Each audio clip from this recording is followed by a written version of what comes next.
இன்றைக்கி பார்த்திங்கன்னா ஒரு 150 பேருக்கு தால்ச்சா வைக்க போகிறோம். எல்லாமே வந்து அளவுங்களோட சொல்கிறேன், நோட் பண்ணி வச்சுங்க. கண்டிப்பாக யூஸ்ஃபுல்லாக இருக்கும். இது என்னோடய ஓன் ஸ்டைல் தான். ஒரு பேக்கெட் கொடுத்தோம்னா இன்னொரு பேக்கெட் கொடுங்கன்னு கேட்டு வாங்கிட்டு போகிறாங்க. அது எப்படி செய்யுதுன்னு பார்க்கலாம் வாங்க.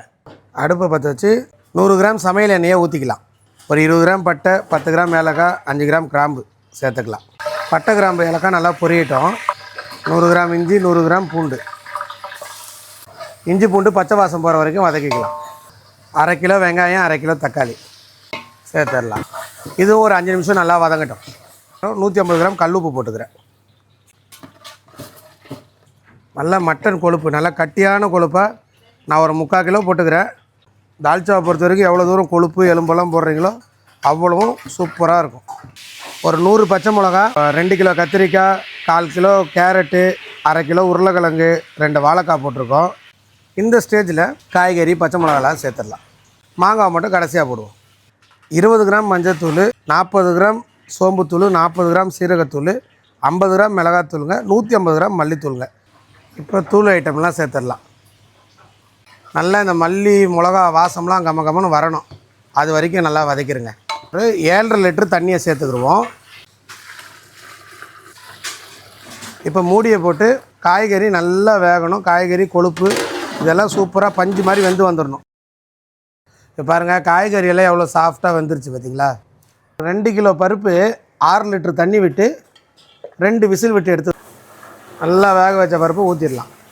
பாருங்கள், நல்லா கொதிக்க பருப்பு ஊற்றினோடனே எப்படி வந்துருச்சு பாருங்கள். இப்போ இந்த பருப்பும் சேர்த்து நல்லா கொதிக்கணுங்க. இப்போ மாங்காய் அலசிட்டு தோல் சீவிட்டு வெட்டியிருக்கேன். இதை அப்படியே சேர்த்துக்கிறேன். நல்லா பெரிய தேங்காவை 3 கரைச்சிருக்கோம். இதை இப்போ சேர்த்துக்கலாம். தேங்காவும் சேர்த்து நல்லா திக்காக கொதிக்கிட்டோம். இப்போ பார்த்தீங்கன்னா கிட்டத்தட்ட ஃபைனல் ஸ்டேஜுக்கு வந்துட்டோம். இப்போ நம்ம என்ன சேர்க்கணும்னு பார்த்தீங்கன்னா 200 கிராம் புளியை ஒரு 1.5 லிட்டர் அளவுக்கு தண்ணி விட்டு கரைச்சிருக்கோம். லேசாக அந்த புளியோட வாசம் வரணுங்க. அப்போ தான் தால்ச்சா ருசியாக இருக்கும்.